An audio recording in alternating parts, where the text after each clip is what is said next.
নমস্কার। কবিগুরু রবীন্দ্রনাথ ঠাকুরের কবিতা মাকাল।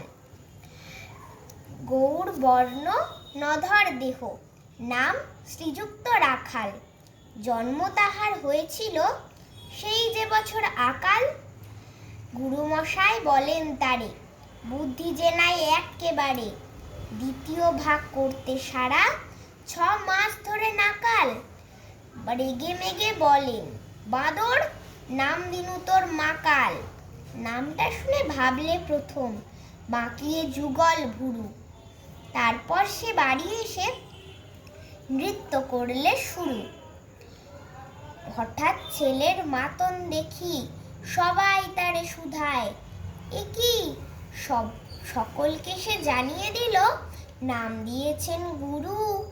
নতুন নামের উৎসাহে তার বক্ষ দুরু দুরু। কোলের পরে বসিয়ে দাদা বললে কানে কানে, গুরু মশাই কাল দিয়েছেন, বুঝিসনি তার মানে? রাখাল বলে, কখনোই না। মা যে আমায় বলেন সোনা, সেটা তো গাল নয়, সে কথা পাড়ার সবাই জানে। আচ্ছা, তোমায় দেখিয়ে দেব, চলো তো ওইখানে। টেনে নিয়ে গেল তাকে পুকুর পাড়ের কাছে। বেড়ার ধারে লতায় যেথা মাকাল ফলে আছে।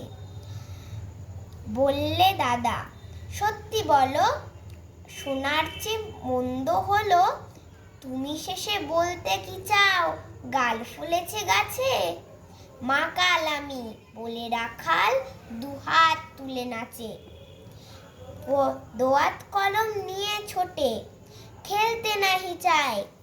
লেখাপড়ায় মন দেখে মা অবাক হয়ে যায়।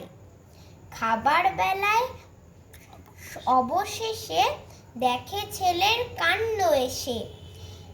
মেঝের পরে ঝুঁকে পড়ে খাতার পাতাটায় লাইন টেনে লিখছে শুধু, মাকাল চন্দ্র রায়। নমস্কার।